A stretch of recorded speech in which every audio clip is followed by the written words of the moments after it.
What's up, guys? Welcome to Grant Speaks Canes. If you're rocking with you, then you know what to do. Hit that like, subscribe button so you never miss out on the video. We're listening to Joe Rose speak with Mario Cristobal.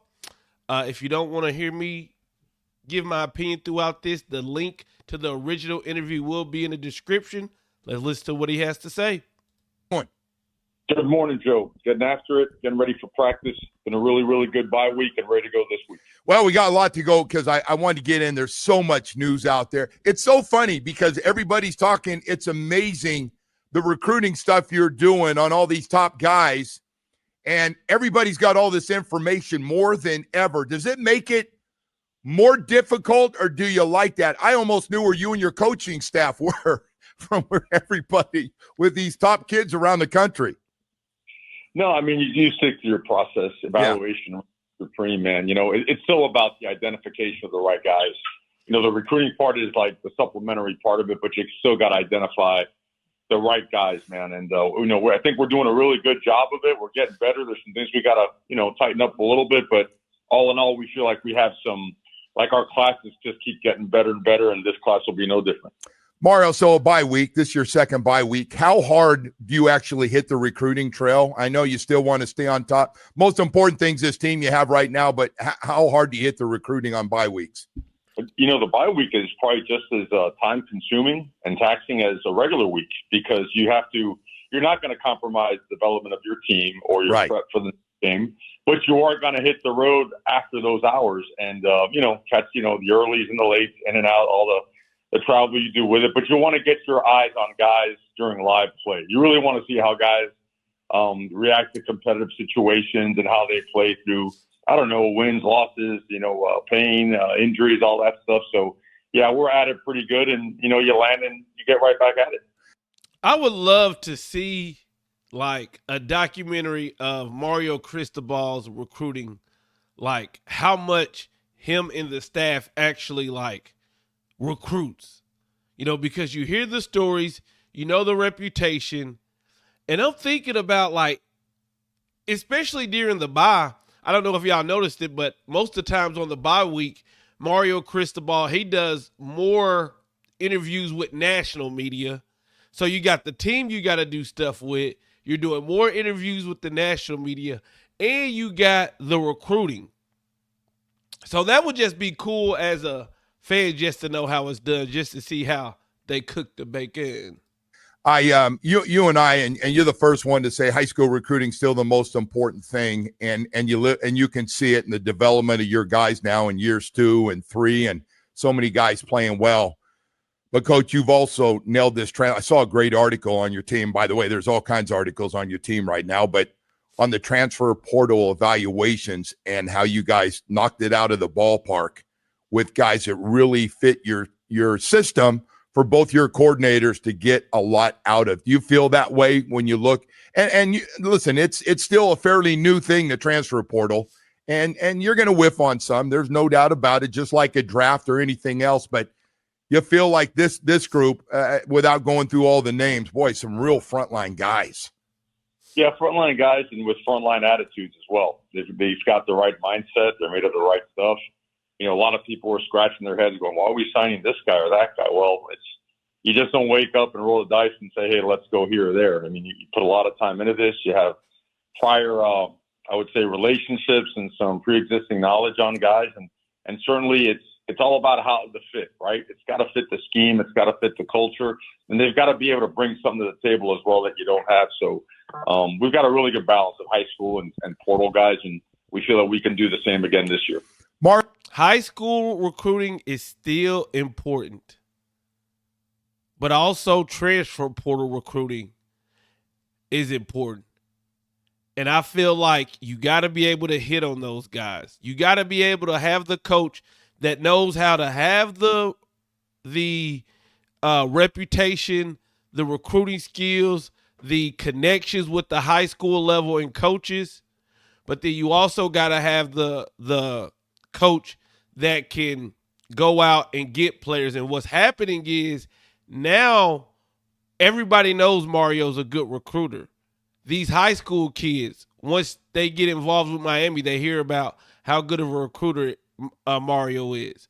Well, Mario now has two guys in Ruben Bain and CC Mauigoa that when he's recruiting an offensive lineman or a defensive lineman, he's going to be like, look, I recruited him. Look how he developed every year, and now he's most likely going to be a first-round draft pick. Then you look at Mario in the transfer portal. Hey, Carson Beck, look what happened to Cam Ward. He decided to come back to school. People weren't high on him. He didn't go in the draft. He came to Miami. We protected him. We put him in the system. And then his work ethic took us to another level. It was a win-win for both of us. Now it looks like we're going to have Cam Ward, and we're going to have Carson Beck, that if we want to go get another quarterback, we can say that. So you got to be good at both, and you got to hit on both. And when you do that, I feel like it's going to make the recruiting easier because you're going to have proof of process. You're going to have proof to give to the candidates. Yes, NIL is still important. Yes, a lot of that stuff is, and I say this when it comes to Cantwell, the number one recruit in next year's class, in this upcoming year class. Mario Cristobal, he the kid got NIL money. He was going to get NIL money wherever he went. But what Mario and Alex Mirabal, what they do with offensive linemen, played a huge part in that. And then the NIL money is something that's the icing on the cake.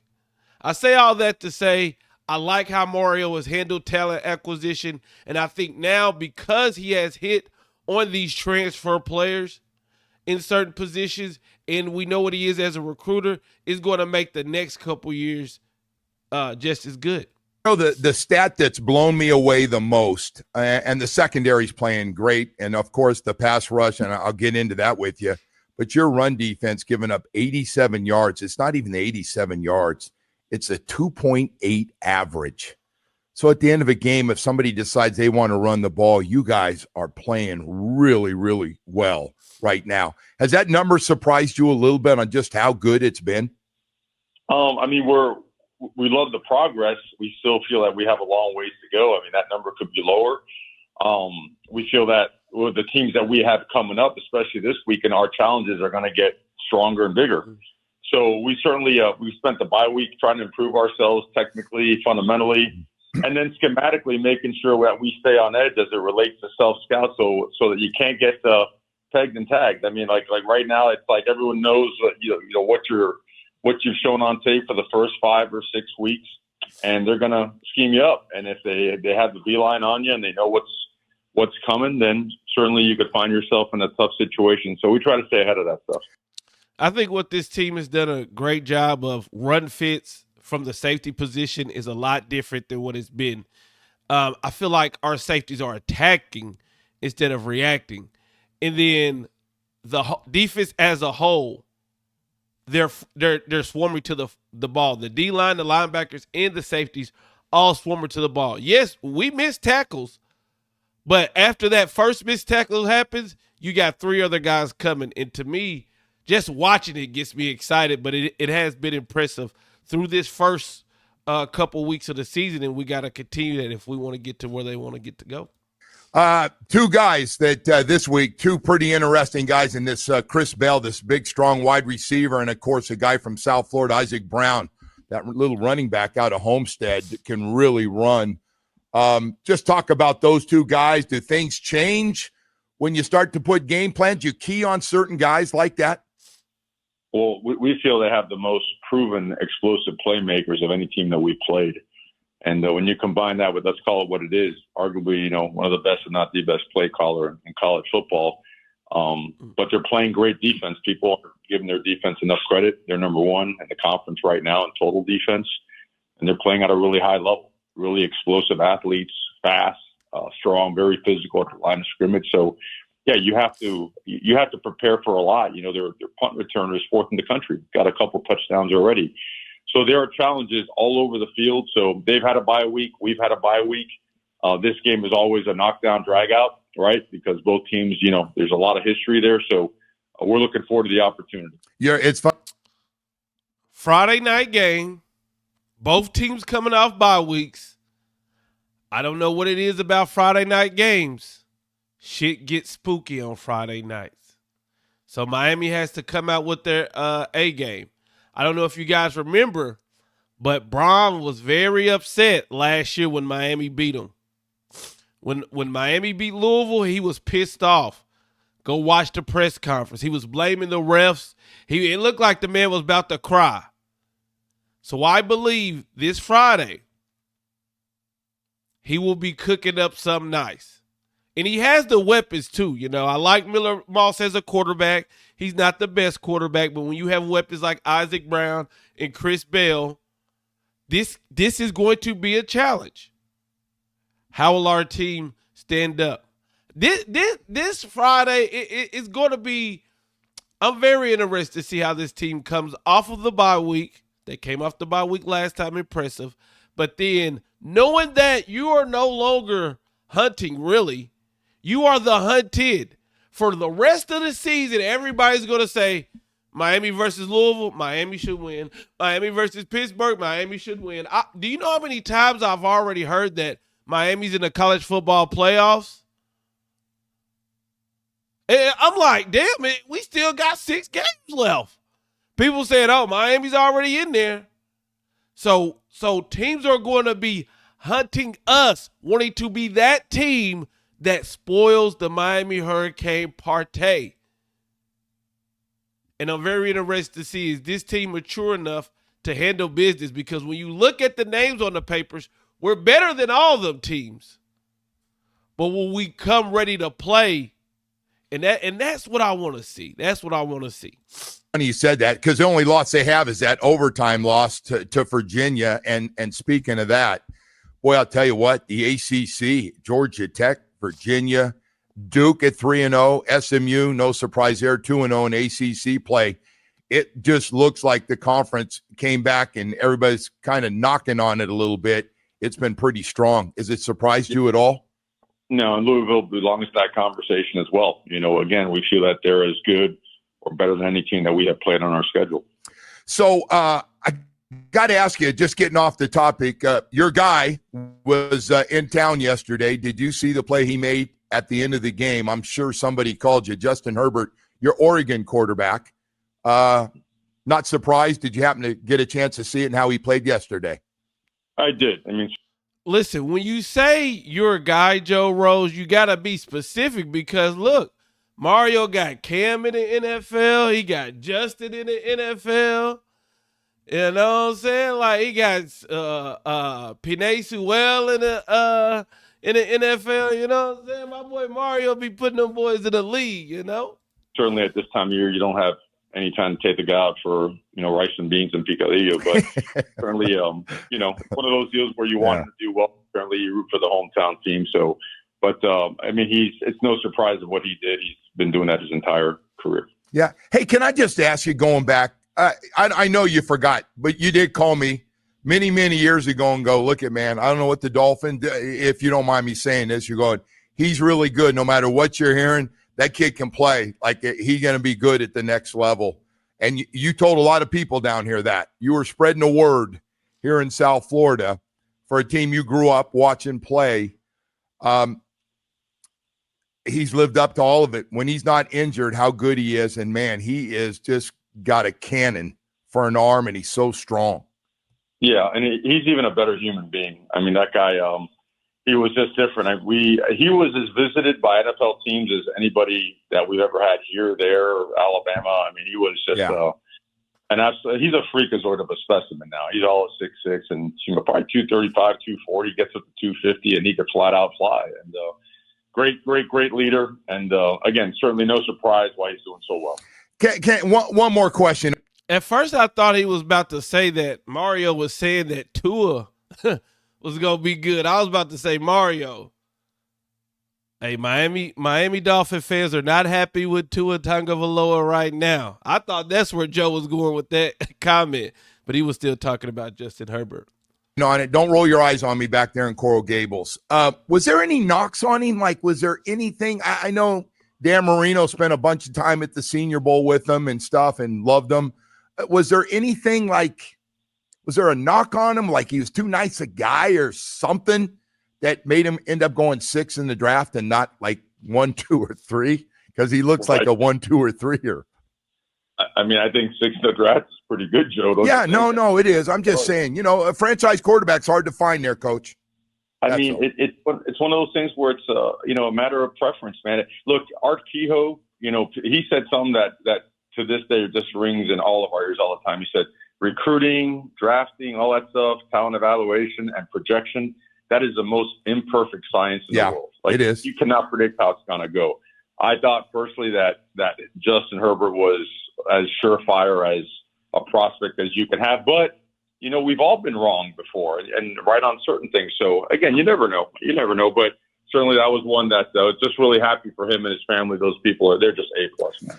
Coach, on this bye week, you said there's a few things you wanted to tighten up or clean up. I get it. What could you share some of those things, like some fundamental things that you're talking to guys? I know you're big on not letting anybody get comfortable reading too many highlight clips about themselves. Yeah, of course. Well, always, the first thing that said I was pre-snap penalties, right? We've hurt ourselves and put ourselves behind schedule, especially towards the end of that last game that we played. And finishing games to the level that we know that we can finish them, those are big. But the technique and fundamentals as it relates at homes.com, the errands /basket. Knocking people back, finishing play, block destruction, right? Running your feet through contact, angles and leverage, and then really just doing a better job mastering our system so that we stay in the mode of doing your job, as opposed to just go out and make a play. When you start thinking like that, you get out of the mindset of doing your job, you're out of your gap, and you get split. So we really just team first everything, Joe. That's what it's been. Team first everything. Hey, penalties have been killing us, man. Penalties have been killing us, especially when you're a team like Miami is playing this year. Is like you're okay with getting 2 yards. You're okay with getting 4 yards. You're okay with running that rock. But then when you get set behind the line of scrimmage, it sucks. It messes up everything you got going. And there are several times where a running back runs it again, first down. Okay, we want to keep doing this. We want to keep sending the message and pounding the ball. False start. Illegal shift. The Keelan Marion, Malachi Tony catches the ball. Hey, jukes to the left, jukes to the right. Some kind of gravity flotation juke I ain't never seen before. Takes it to the house and it comes back because the man started too soon on the motion. Little things like that is where Miami can improve. And as I said after the game, it's good that Miami still has things to improve on because that tells me this team can get better. Hey, Coach, you brought up something. You haven't made a big deal about it because that's not your style to sit and whine about anything. But this jumping around by these defensive linemen, I watch college and even the NFL, guys are doing it everywhere, and they're still not calling it. And I heard some of those guys, the officials that are up with the TV guys going, yep, that's bait right there. That's got to be called on the defense, and they're not calling it enough. Have you noticed a difference? Everybody's trying to pick up 5 yards. Absolutely. It's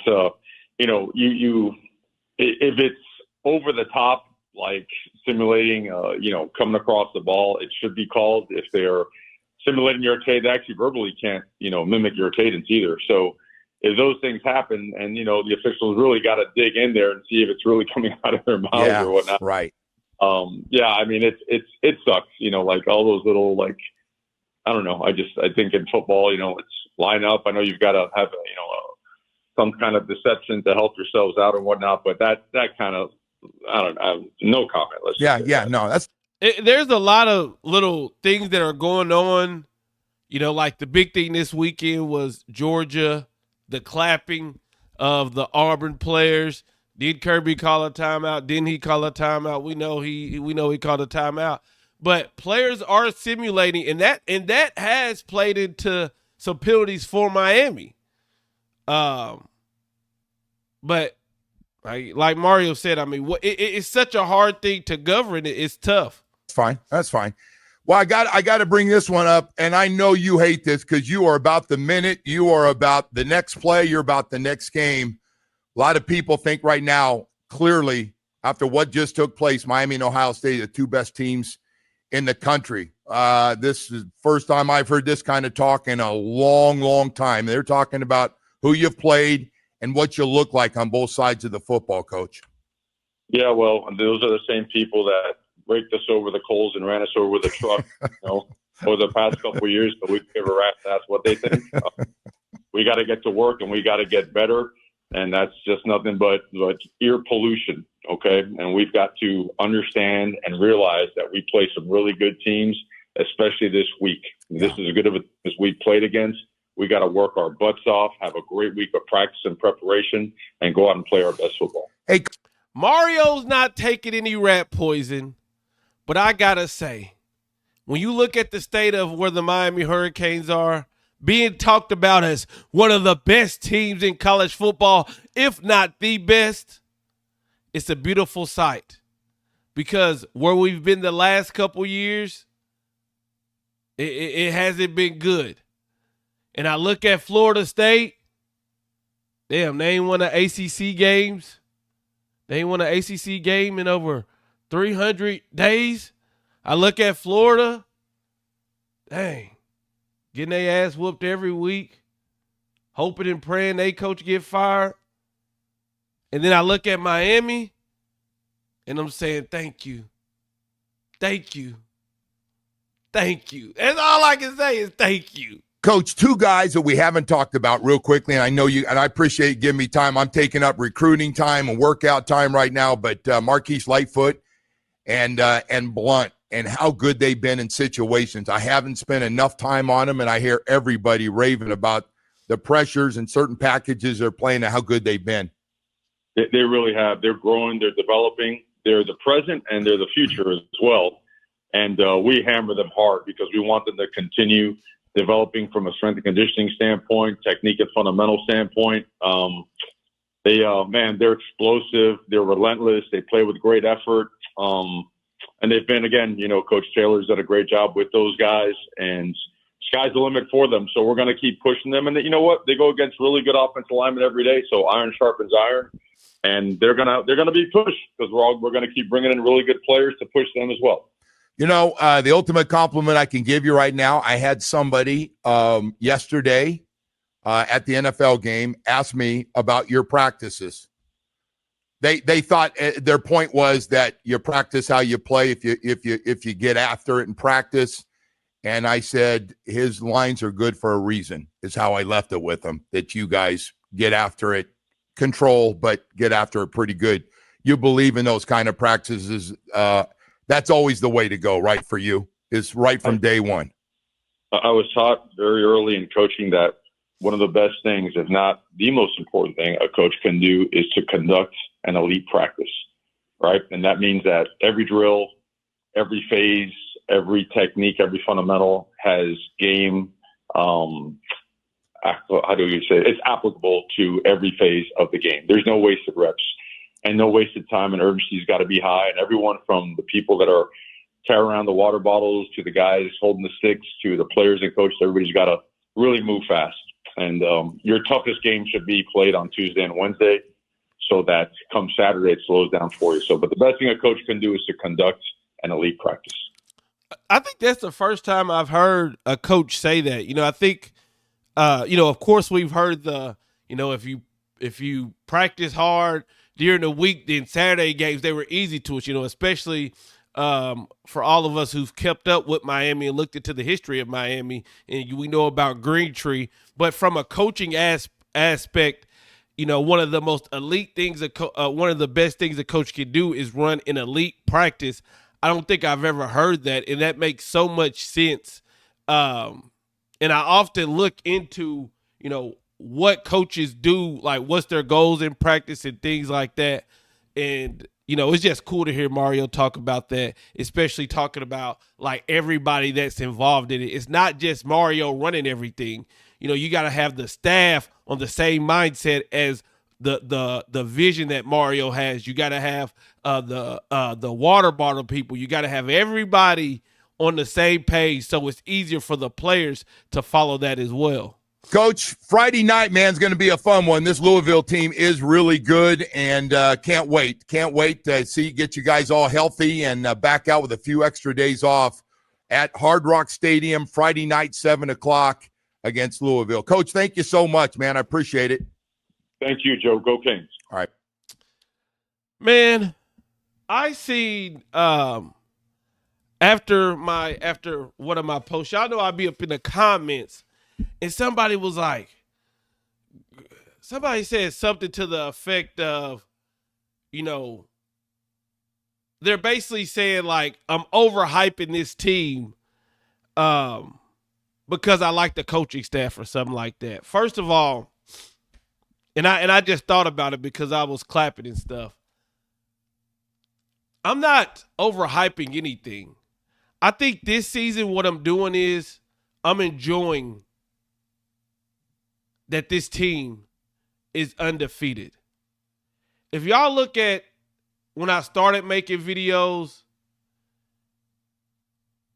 it was like false hope, false hope, false hope, false hope, false hope, false hope. Losing big games, getting embarrassed, bringing out the turnover chain when you're down by two scores and stuff. This shit has been miserable. It's one thing to be a fan. And, but it's another to, have to make videos about that shit. That shit got really tiring. I got tired of turning on the camera and just talking about how shitty players are playing and how shitty coaches are. This year's team is not perfect. But I am going to, the seasons go by quick, and every win this team gets, everything this team does good, I am going to be happy to talk about it because for the last several years, since I've been talking about this team in the lunchroom, it's been letdown after letdown after letdown. And this team this year seems like they've put it all together. Does that mean we're going to win the national championship? I don't know. Does that mean we're going to win the ACC championship? I don't know. But all I know, as of today, October 13th, we are undefeated, number 2 team in the nation, number 1 in my power ranking. And I will bask in all that. Every video I make, I'm going to come on this mic and be excited and be happy and embrace it all. Because I've spent years talking about how shitty everything is. It feels good to be a K, man. It's a great day to be a Miami Hurricane because those Noles, those Gators, they are going through it. Y'all have a great week. I'll see you in the next video. I love you. Peace.